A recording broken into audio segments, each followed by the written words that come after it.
राष्ट्र असते, त्यातून गर्व किंवा अहंकार अशा आशयाचं ते इंग्लिशमधलं स्लोगन होतं. पण दुपारीसुद्धा मी महाराष्ट्रातली पहिली स्कॉलरशिपबद्दल जे कम्युनिटी बॉक्समध्ये पोस्ट केलं तर ते इंग्लिशमध्ये होतं. FUELच्या आशयाने होतं ते. तर जे 60%च्या पुढं ज्यांना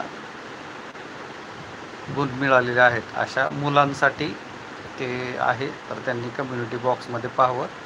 BBA इंटरनॅशनल बिझनेस असेल किंवा BBA कम्प्युटर सायन्स असेल तर अशा 60% गुण मिळवलेल्या आणि वार्षिक उत्पन्न 3 लाखापेक्षा कमी असलेल्या विद्यार्थ्यांच्या शिष्यवृत्तीबद्दलचा तो अभिप्राय आहे. आत्ता देखील थोडंसं हे डोईजड होईल म्हणून मी ते काय टाकलं नाही.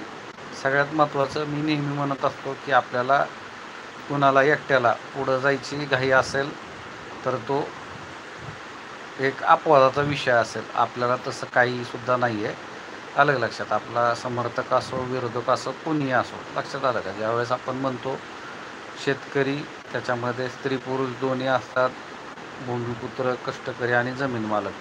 आणि मी नेहमी म्हणतो की जर का तुम्ही वाटत असेल तुम्हाला की पुरुष प्रधान संस्कृती आहे आणि डॉक्टर साहेब नाही का, आपण काय आता उद्याचे लाखो करोडोचे मालक आहेत म्हणून चिटकून चालत असतील आपल्याला, तर ते ज्यांना चांगला अनुभव आहे त्यांना माहिती आहे की हे सगळं जे चाललेलं आहे, जे मला जवळजवळ 3 वर्षापासून 3.25 वर्षापासून ओळखतात, तर त्या सगळ्यांना माहिती आहे की मी सगळ्यात महत्त्वाचं एकच आशय ओळखतो की अशाश्वततेमुळं आज आपण जे काही समसमान कुटुंबीय आहोत. तर एखाद्याच्या घरातली ज्यावेळेस आपण लेक नांदायला आणतो किंवा आपली लेक एखाद्याच्या दुसऱ्याच्या घरी नांदायला पाठवतो, तर ते जे नातं आहे तर ते सुखदुःखांचं नाही का, फार म्हणजे वेगळ्या धाटणीचं चढउतारांचं असं ते नाजूक नातं असतं.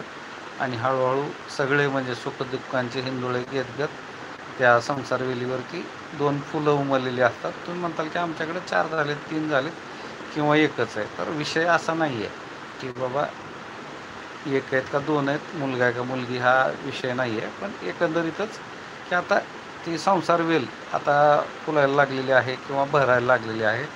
तर या पार्श्वभूमीवरती तुम्ही म्हणताल राव अजून हे तर ठाव ठिकाणा नाही, आम्हाला कोण विचाराना आमचं लग्न व्हायचं आहे. तर काळजी करू नका. हा जो सगळा पसारा आहे आपला, हे सगळं धुणं काढलेलं आहे किंवा हा जसा दसरा काढलेला आहे, तर हा आपला आशय एकच आहे, माती आणि माया टिकवायची आहे.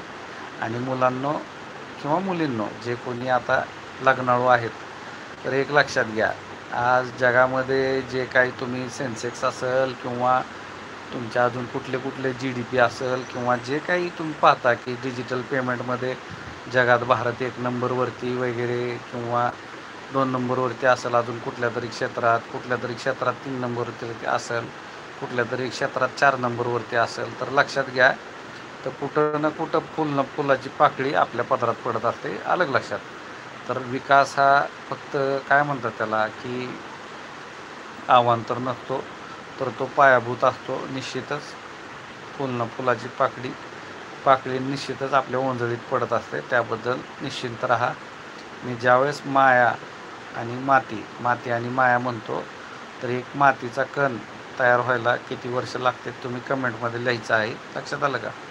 की एक सहज जे काही दगड आहे, खडक आहे, तर ह्याच्यावरती किती वर्षाचा घात किंवा आघात व्हावा लागतो ज्यावेळेस मातीचा एक कण नैसर्गिकदृष्ट्या तयार होतो. तर त्या आशयाने माती आणि माया म्हणजे कुठली की हे जे मोहमायाचं जे जाळं आहे ह्याच्या पलीकडं एक आपण ढोबळमानाने, अरे काय बाया कुठं कधी आला, ये की जा फराळ करून नाही का, किंवा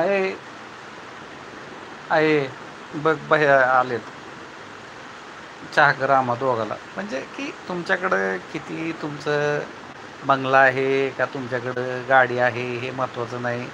तुम्ही साध्या कोपाटात म्हणजे झोपडीत, आमच्या इकडं झोपडी वगैरे शब्द शहरातले झाले, कोपाट म्हणतो आम्ही, गोटा म्हणतो. लक्षात आलं का?